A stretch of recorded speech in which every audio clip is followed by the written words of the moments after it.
Today on the Perception in Action News, listener picks for articles to review, including more research on the effect of variability on motor learning, attention training to reduce the effects of stress on performance, and the effects of explicit instructions on transfer of training. So it's time for a call to action. Hi everyone, this is Rob Gray from Arizona State University and PerceptionAction.com. Welcome to the Perception in Action podcast, where I discuss how psychological research can be applied to improving performance, accelerating skill acquisition, and designing technologies. Before I dive into the news, I have something new I wanted to mention. I have started a video log, or vlog as you youngins call it. I hope to put these out roughly every week, and I'm going to use them to give you a behind-the-scenes look at the podcast and the research I have going on in my lab. If you're interested in watching them, there are several ways to do it. You can find them on the website, perceptionaction.com, using the vlog tab. You can go to the YouTube channel or Facebook page I've set up for the podcast, links in the show notes, or you can get them through the iOS or Android apps I've created for the podcast. Hope you enjoy them. In terms of today's articles, thank you everyone for completing the survey. I got a lot of great feedback. I will tell you about the ranking of the articles in a second, but first I wanted to mention the other sections of the survey. In terms of topics you want to hear more about, the top 3 choices were skill acquisition, the ecological constraints-led approach, and visual perception in sports. Definitely can do. Plus, I have a lot of my own ideas for episodes that I think will connect well with these topics. I also got the impression through the votes and the comments I received that there's much less interest out there in episodes related to other domains like driving and aviation. This is also pretty consistent with the episode download numbers I see. I was actually already planning to keep the podcast primarily focused on sports and the associated basic research topics like motor learning moving forward, so I think it's a good fit. I may return to talking about other domains later, but we will see.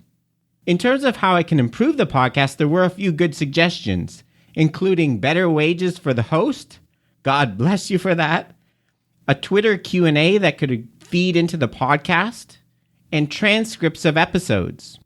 I will definitely look into these things, and I also have a few new twists coming that I think you will enjoy. In terms of articles, the voting was pretty close. The article with the most votes was, "Is Flow Really Effortless? The Complex Role of Effortful Attention." Even though it was the winner, I'm actually not going to talk about it today, because I've decided to do a full episode on the topic of flow, which will be coming out in a couple weeks, so I'll talk about it then. To make up for skipping this one, I'm actually going to cover the 4 articles that received the next highest number of votes. So on to the news.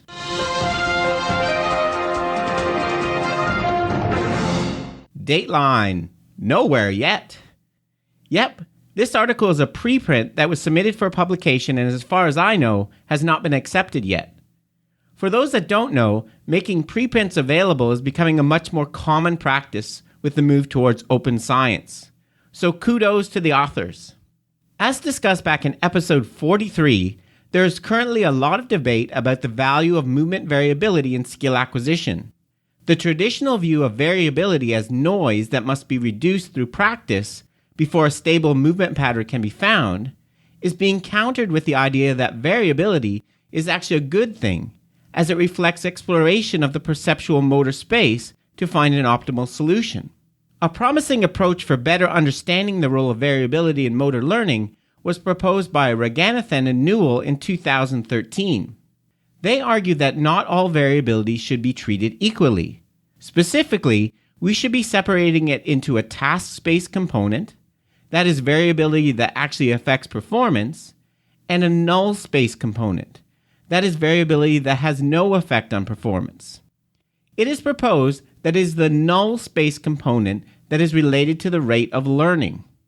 I think a good way of understanding this distinction is by considering unorthodox technique in sports, which I talked about back in episode 20E. Consider a golf swing, for example. The variability of the club head angle at the instant of club ball contact is an example of task space variability. If this is high, the ball is going to be going all over the place and performance will be bad. But many of the movements before this that get the club face to that point of contact are examples of null space components, in that it doesn't really matter how you get the club there as long as it's square to your target at the end. These null space movements before the point of contact are of course what gives a golfer his or her unique style. So looking at it that way, I think the basic prediction makes sense. There are certain criteria of a skill that must be met for successful performance, so we can't have a lot of variability in them. These are the task space components. But there are other aspects of skills that are essentially different methods or techniques to achieve these criteria. Variability in these null space components is good because it allows an athlete to explore different styles to find the technique that works best for them. So, in this submitted study, Cardis and colleagues sought to conduct a formal test of this idea. To achieve this, they had 50 participants perform a virtual shuffleboard task, which involved holding with two hands the cue stick, which was actually a manipulandum that allowed for independent movement of the two hands and could be very precisely controlled. They had to move this so as to slide the virtual puck as close as possible to the target. Participants could see where the puck ended up and were shown a score that represented the distance from the target. The critical aspect of this task was that the velocity of the stick, and thus how far the puck traveled, was determined by the sum of the velocities of the two hands. This allows for different ways for the participant to produce the same outcome and thus creates a solution space. For example, imagine if you needed to produce a velocity of 10 for the puck to reach the target. This could be achieved by moving your right hand with a velocity of 10 and keeping your left hand completely still, vice versa, or moving each of your hands with a velocity of 5, or any other combination of movements that added up to 10. So in this task, variability in the sum of the hand velocities is a task space component that needs to have low variability for successful performance, while variability in the way the sum is achieved is a null space component, which allows the learner to explore different techniques, for example using all one hand versus a little bit of both, that works best for them. Cleverly, the researchers added different types of variability by changing the resistance force applied to each handle. The amount added or taken away could be high, so a lot of resistance change, or low. To add task space variability, they changed the force resistance profile by the same amount for each handle. This would affect performance because the exact same hand movements that used to produce a velocity of 10, for example, might add up to 12 now, because less resistance is applied to both handles and the puck would go too far and miss the target. Null space variability was added by changing the resistance, but in a manner such that the change was opposite in the two hands. So if it got easier to move the left handle, it would be harder to move the right one. This would not affect performance because if the left hand goes from a speed of 5 to 7, for example, the right hand would go from a speed of 5 to 3, so it would still add up to 10 and the puck would hit the target. These manipulations led to 5 training groups in the study, which lasted 2 days. High and low task space variability, high and low null space variability, and a control group for which the force never changed. Remember, the prediction is that the addition of null space variability should facilitate learning by forcing, pun intended, these participants to explore different solutions. What was found? In terms of the constant error, that is the distance the puck ended up from the target, all groups improved with training. However, the low variability groups did significantly better than the high variability groups, and it did not matter whether the variability introduced was task space or null space. In general, the low variability groups had performance that was either the same or even slightly better than the control group in some aspects. So in sum, in the study, it was found that high variability hurt learning, and the idea that null space variability might allow for better exploration of solutions and better skill acquisition was not supported. Overall, I think this was a really elegant study with a well-designed method, but I wonder to what extent the result was highly dependent on the specific task used. To me, it seems like the task was so constrained that there's not really a need to find an optimal solution. Unlike in real sports tasks that are constrained by things like an athlete's speed, their height, their degree of flexibility, etc., there were no real constraints that would vary from individual to individual in this task. Therefore, I think the best way to learn this task would be to just find the first thing that works, whether it's moving both hands or just one of them, and keep doing that. In more complex actions, there are typically a lot of incentives to explore new solutions. Maybe changing your technique makes the movement more comfortable or less effortful, for example. I really can see no incentives like this in the virtual shuffleboard task. So maybe the result is not all that surprising.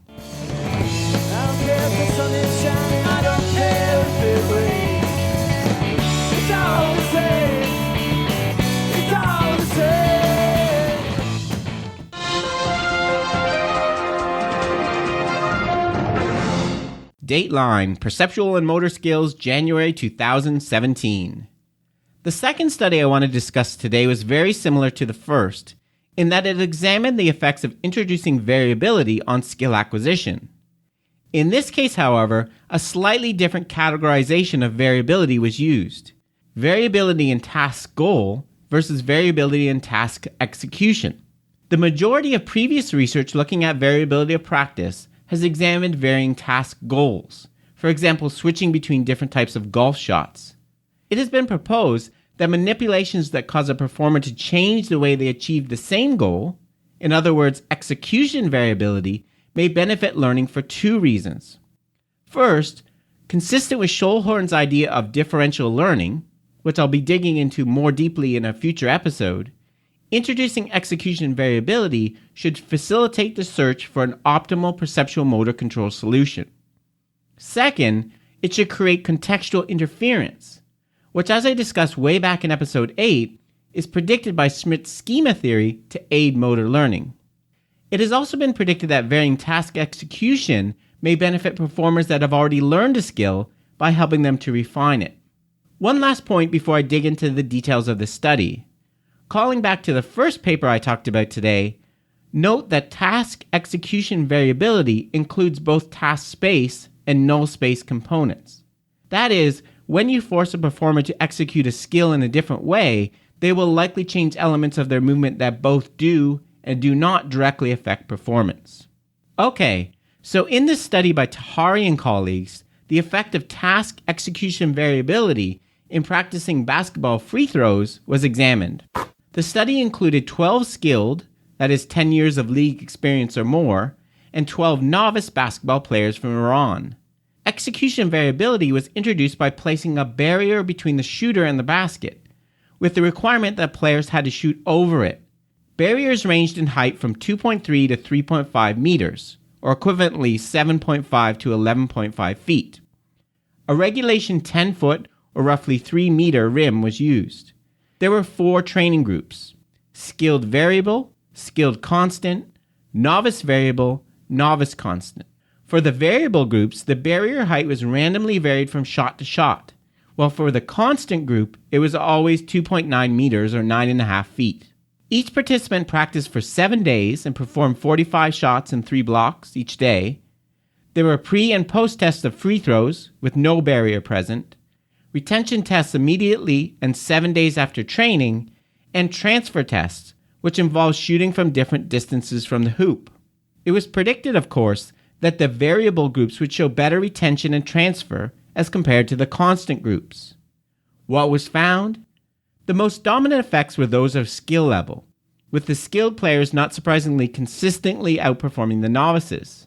There were very few significant differences between the variability groups, with the only one being found between the novice variable and novice constant in the immediate transfer test, with the constant group actually doing a bit better. So again, this study has findings, albeit mostly null results, that seem to not support the idea that introducing variability which causes the performer to move differently during execution will facilitate motor learning. On the plus side, I like the fact that the authors used a more natural task, which we would expect there to be incentives for performers to use different movement solutions. However, as pointed out to me by Mark Upton on Twitter, there's a potential confound here. By my calculations, the barrier would have been directly in the line of sight to the rim for many of the conditions in the variable group. The actual makeup of the barrier in terms of its construction, its thickness, etc., was hard to determine from the details of the paper. But this is a possible issue because there have been a few studies which have shown that stabilizing gaze on the rim is critical for successful shooting in basketball. And of course, this is highly consistent with the general idea of the quiet eye. So it's possible that in the variable groups, more than just the movements of the arms during the shot were changed. The person also likely had to change their gaze strategy. Linking back to the first study I talked about today, it's likely that fixating the rim just before the shot is one of the critical task-based components of the skill that needs to have low variability.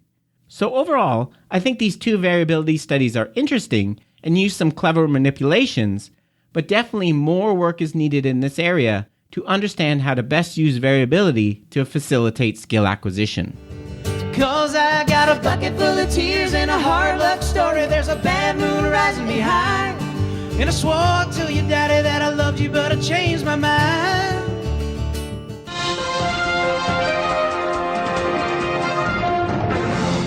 Dateline, International Journal of Applied Sports Sciences, November 2016. As I've discussed many times on the podcast now, there seems to be a very strong relationship between how an athlete allocates their attention and how they handle pressure. Building on this idea, it has frequently been proposed that some type of attentional training may reduce the incidence of choking under pressure. In their recent paper, Moen and colleagues attempted to test this idea using the ATT, or Attentional Training Techniques program, which was developed in previous research and is often used in clinical settings. This program involves 3 types of tasks, which use sounds as stimuli. A selective attention task, where you have to focus on one sound and block out all other distractions. An attentional switching task, which involves going between 2 different sounds. And finally, a divided attention test that involves focusing on several different sounds simultaneously. The study involved 78 Norwegian junior elite athletes from sports including alpine skiing, cross-country skiing, handball, biathlon, and ski jumping. These participants were split into an experimental group that trained using the ATT for 12 weeks and a control group that did. I read this paper a few times and I cannot actually find it stated what the control group did, so I'm assuming it was nothing. They measured perceived stress, perceived performance in sports, and perceived performance in school, pre- and post-training. What was found? Well, I'm not even going to tell you. I hate to be negative here, but basically this is a perfect example of how not to do a training study. There was weak face validity in terms of the attentional processes to start. For example, how is the ability to attend to 2 different things at once important for cross-country skiing? If I'm correct about the control group, then placebo effects were not controlled for. If you look at the data, there are massive pre-test differences between the groups that are actually much larger than the changes that occurred after training. And finally, the study only used subjective measures with no actual assessments of performance. So sorry, there's really nothing we can take away from this one. And that's the oldest star in the world. You lost the key to paradise. That's the oldest star in the world.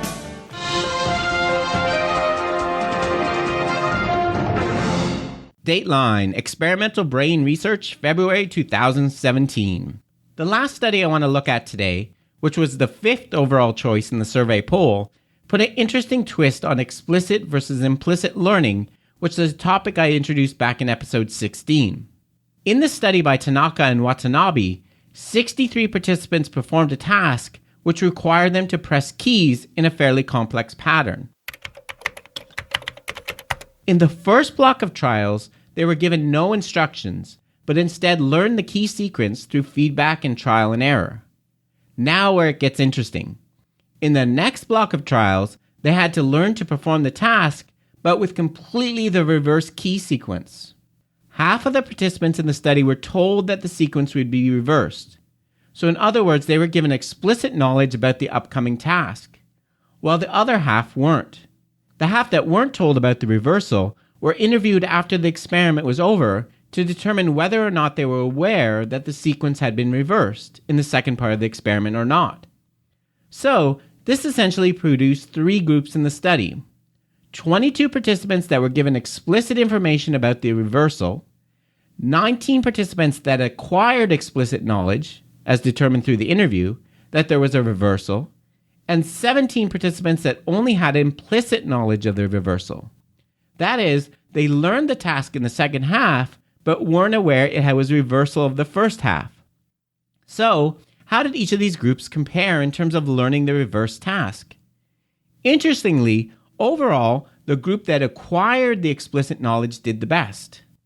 In terms of key pressing accuracy, the group that only had implicit knowledge of the reversal made many more errors than the other 2 groups. But this effect reversed when response speed was examined, as the group that was told there was a reversal was much slower than the other 2 groups. So in a nutshell, this study demonstrates that explicit knowledge of a task can be beneficial, but only when it's earned, not given. Well, that's it for the news. Thanks again for helping me pick the articles. I'll definitely do another survey in the future.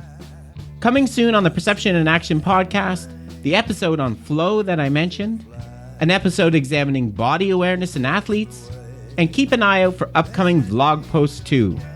As always, you can contact me at robgray@asu.edu, on Twitter @ShakyWeights, and learn more about the podcast at perceptionaction.com.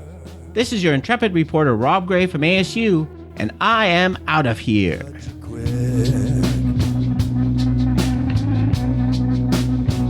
If tears were